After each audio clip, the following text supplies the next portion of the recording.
Quando a gente pensou nisso, né, do arquitetura é forma de conhecer, a gente está discutindo exatamente isso, né? Quando um arquiteto precisa fazer um projeto, nesse caso, um parque urbano, ele vai investigar e conhecer quais são as sensações, o que é a memória do campo nas pessoas, o que é a memória da cidade, o que é o som, o que é o cheiro, enfim, e coisas assim. Então, acho que todo projeto de arquitetura nos ensina muito, é uma forma de nós conhecermos o mundo, né? E eu queria que vocês falassem um pouco sobre os outros projetos também e como vocês entendem essa questão do trabalho de vocês como forma de conhecimento. Me gustaría más que nada hacerles preguntas a ustedes, mientras llegan esas preguntas del auditorio. Claramente la forma de operar, la forma de trabajar que tenemos, si bien somos de la misma generación, son bien distintas y tienen como el foco disciplinar y el foco sensible puesto en otro lado.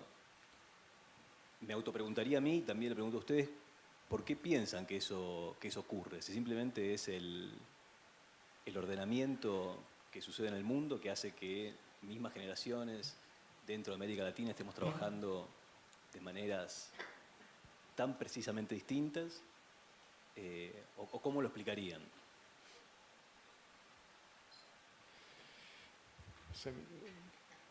Volviendo primero al tema del seminario, la arquitectura como forma de reconocer, para nosotros por lo menos creo que es muy importante, ¿no es cierto?, entender que la arquitectura casi como una manera de ver el mundo, de ver el entorno en el que nos desenvolvemos, ¿eh? Como es por así decirlo, una chaqueta que no nos podemos sacar no somos arquitectos como de 9 de la mañana a 7 de la tarde, como que todo el tiempo estamos mirando a través como de esa óptica, ¿eh? Cuando llegamos a una ciudad por primera vez, siempre vamos conociendo o después reconociendo esos lugares como desde la arquitectura. Y como comentábamos, siempre imaginando, no solo viendo cómo las cosas son, ¿eh? Quizá un poco filosófico, pero Aristóteles decía que los poetas o los artistas, y creo que los arquitectos van como en el mismo lote, digamos, no dicen solo cómo las cosas son, sino cómo las cosas debieran o podrían ser, ¿eh? Creo que esa es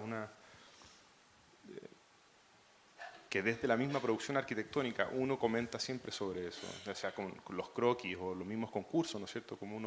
Y en ese sentido no creo que sean tan distintos, ¿eh? Quizás hay distintos métodos, pero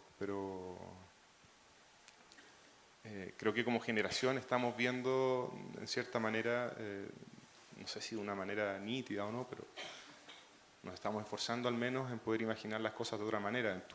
Como en tus dibujos, Alexis, me gustaron mucho esas fotografías, ¿no es cierto?, que mostraban justamente eso, esas fotografías de Buenos Aires como pavimentado y después con esos cursos de agua, era muy bonito eso, como muy poético, ¿eh? Hay un acto ahí como de proyecto muy potente, creo. Son distintas maneras quizás, pero el tema de fondo creo que es muy similar, ¿eh? Como de ver en la arquitectura esta potencial también, es como una herramienta de cambio, ¿eh? No es solo una respuesta a algo, sino que también es una herramienta que puede introducir como nuevas posibilidades, no sé, de cierta manera. Y no es que vayamos a resolver el mundo solos como arquitectos, creo que eso es bastante ingenuo, digamos, pero sí al menos creo que la arquitectura tiene esa posibilidad de reflejar como los valores sociales que están como en constante cambio o cómo podrían ser. Creo que esa es como una labor muy importante de los arquitectos, como de imaginar o de poder visualizar no cómo las cosas son, sino cómo podrían ser.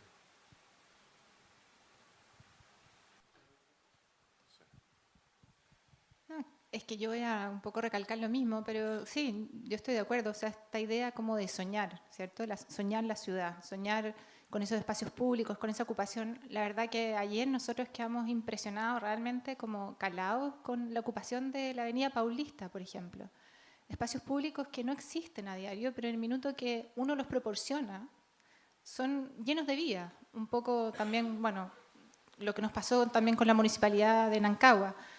Poder proporcionar ese espacio público, yo creo que uno un poco lo sueña como arquitecto y poder transformar de cierta manera o poder ayudar a transformar un poco nuestras ciudades que han ido creciendo, dejando muchas veces de lado todo lo público.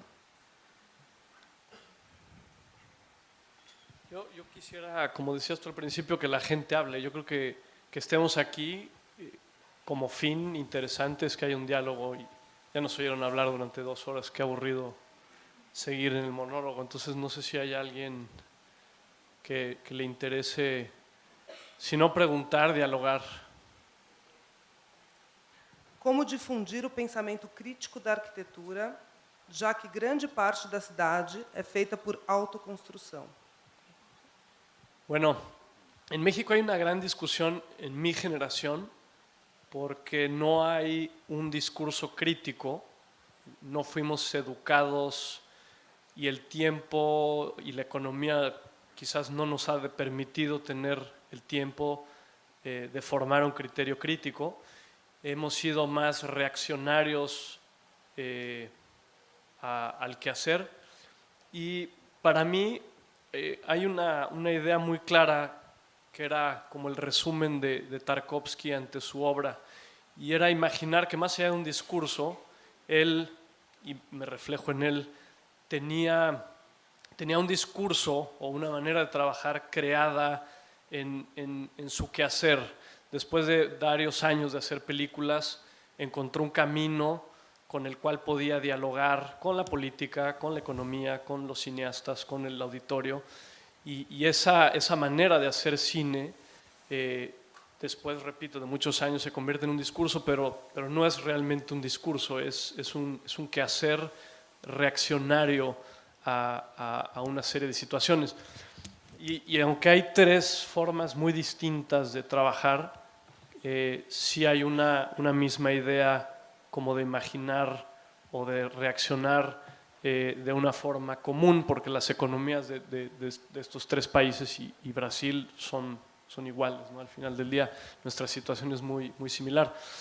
Y con eso yo contestaría que justamente la autoconstrucción no debería tener un discurso filosófico, no debería tener un discurso arquitectónico, sino debería tener una reacción real, más humana hacia el quehacer y de ahí partir, ¿no? Porque si la autoconstrucción no va a dejar de existir, sino que cada vez va a haber más, como decía yo, habría que atacar esa no es un problema, no es una enfermedad, la gente pobre no es una enfermedad, es una realidad. Entonces, el cómo imaginamos construir esa gran parte de la humanidad tiene que ver, repito, no con un discurso filosófico, sino con una reacción natural, ¿no? Quizás a una serie de naturalezas económicas, sociales, físicas y climatológicas, y no tanto a una cartilla de vivienda, como muchas veces pasa.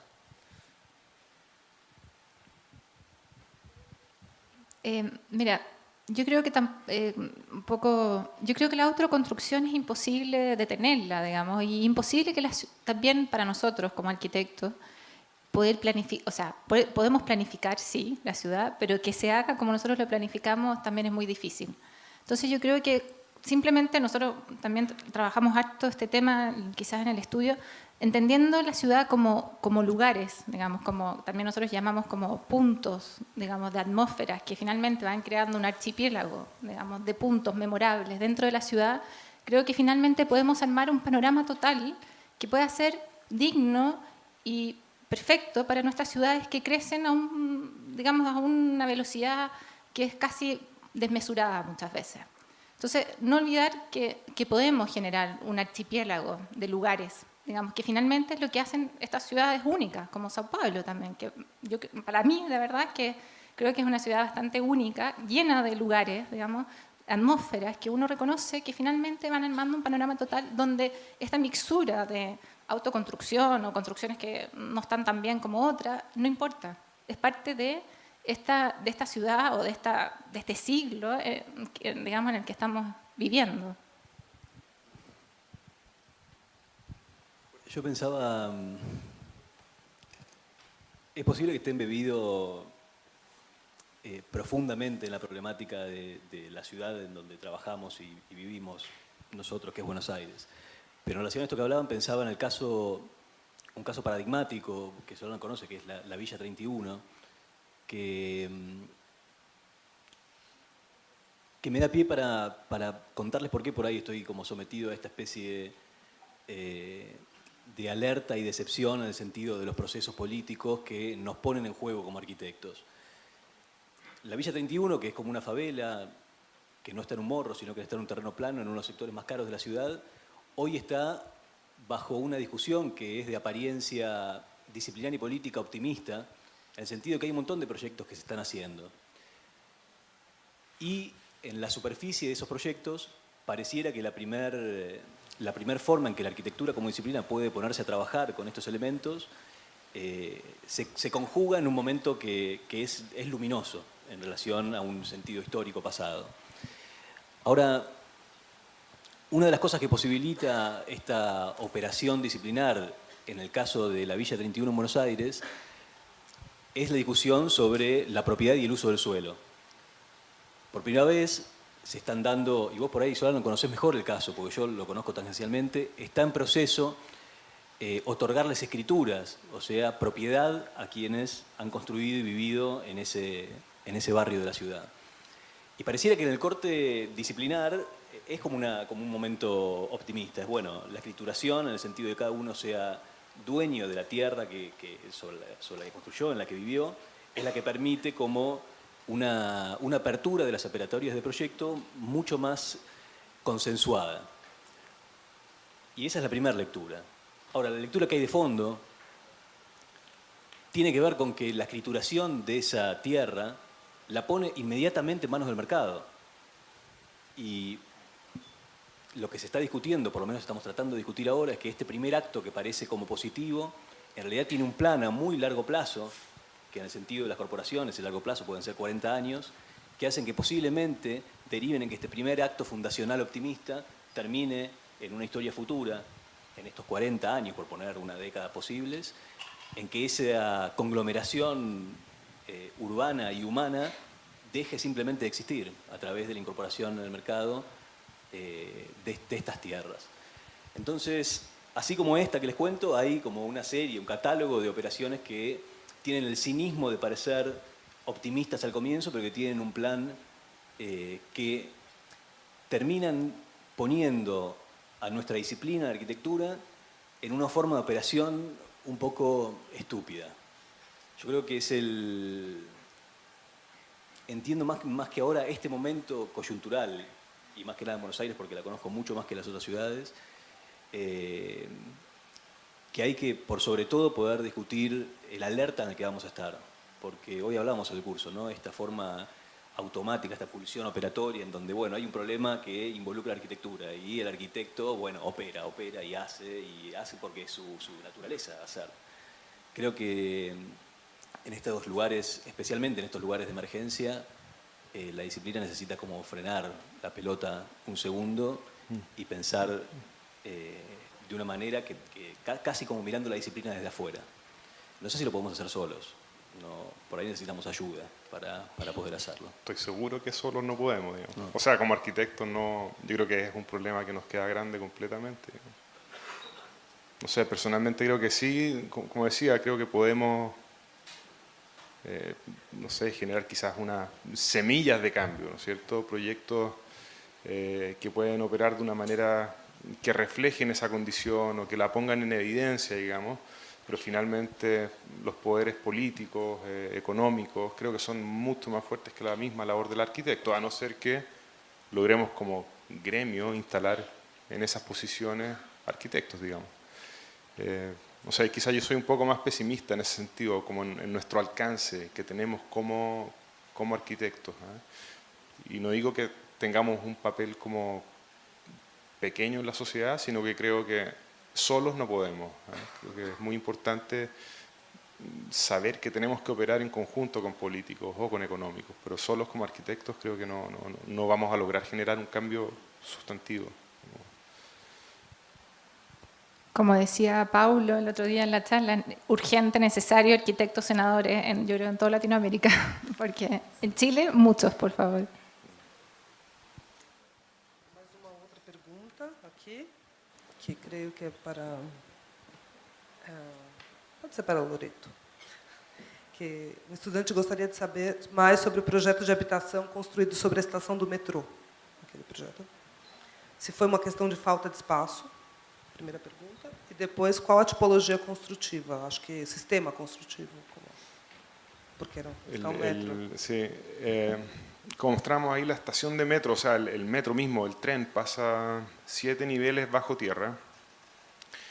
Y es un terreno donde obviamente teníamos vecinos, estaba la calle y todo eso tenía que seguir funcionando. Entonces habían lo que llamamos nosotros unas pilas de fundación, que son unas columnas de hormigón que se construyen en el terreno primero para después poder hacer la excavación de ese lugar sin que se caigan los muros, digamos. Esas pilas eran muy grandes y ocupaban, no sé, gran parte del terreno. Por lo tanto, en el primer piso, en los pisos inferiores, no era posible instalar todos los accesos que pedía Metro, todos los torniquetes, las zonas de control, etcétera, tenían que ir en el primer piso. Y el espacio que va hacia abajo es casi exclusivamente ocupado por las escaleras mecánicas que conducen hasta los subterráneos inferiores. Por ese motivo, digamos, la primera planta tenía que estar libre de cualquier estructura. Necesitábamos que fuera un espacio lo más abierto y amplio posible. Sí, yo lo expliqué a alguien antes de entrar a la charla, pero el metro en Santiago, porque no existe en otras partes de Chile, hasta el momento solamente aparece en la ciudad como una escalera. El problema es que para hacer la estación echan abajo un edificio o una casa y dejan un vacío urbano muchas veces muy malo, ¿ya? Lugares que no son nada, son vacíos solamente. Entonces, este es el primer proyecto de metro que sí construye, digamos, un vacío que estaba dejando en el centro de Santiago. Y esto lo hace por una política, digamos, de gobierno que los obligan a reconstituir la manzana, que finalmente es algo muy bueno. Y por tema de espacio, ellos finalmente terminan subiendo la estación al primer piso. O sea, la entrada, a diferencia de todo el resto de las estaciones de Santiago, está en el primer piso, en la planta, ¿cómo dicen ustedes? Planta terra o algo así. Entonces, esta primera planta se convierte en un espacio público completamente que toma esta forma de las bóvedas un poco por la espacialidad que nosotros queríamos dar como recuerdo, como un espacio memorable único, que la gente lo iba a llevar consigo como un espacio que no existe dentro de la ciudad, pero también porque toma el nivel de las otras construcciones de la manzana, de estos pórticos que ya existían, que nosotros llamamos pórticos o nivel zócalo. Y esta forma de pórtico se traspasa al interior con las bóvedas, que finalmente también adquieren esta forma y nos ayudan mucho en el sistema estructural que descargan sobre las pilas que hay en el borde. Y después, los niveles hacia arriba fueron muy cuestionados por Consejo Monumento, que es una institución de gobierno, porque tenía que tener una fachada de acorde al entorno patrimonial en el que estaba, y por eso tuvimos que analizar muy bien toda la fachada, toda la manzana, digamos, y mostrar los ritmos de manzana de elementos verticales, los ritmos de elementos horizontales, y finalmente cómo estos elementos se componían a través de capas. Y un poco de esa manera, nosotros del nivel zócalo, que llamamos, o el piso terra, hacia arriba, construimos la fachada de 2 pisos nada más, a través de, y los mismos 2 pisos que tiene el resto de la manzana, a través de una sucesión de planos, digamos, donde un primer plano está al interior, que son las ventanas, después hay un segundo plano que está hecho por alabastro, que va en forma horizontal, y este alabastro también nos permitía, porque era un tema del patrimonio, generar una fachada opaca, porque está normado la cantidad de ventanas que teníamos que tener, entonces generar la fachada lo más opaca posible, pero permitir al interior una planta libre con la suficiente luz para poder operar al interior, y finalmente un elemento vertical, que son unas columnas prefabricadas de hormigón que quedan a plomo, digamos, en el mismo estrato vertical que el pórtico que está en el primer nivel. Eso, no sé si. Y el sistema constructivo son, bueno, todas estas bóvedas son de hormigón armado y tienen, son como 6 módulos que se van alternando de moldaje sobre los cuales se va a vertir el hormigón, digamos. Se supone que ahora en mayo ya empieza la construcción de las bóvedas, al menos ya han subido. Del -7 vamos como en el -3 o -2, algo así.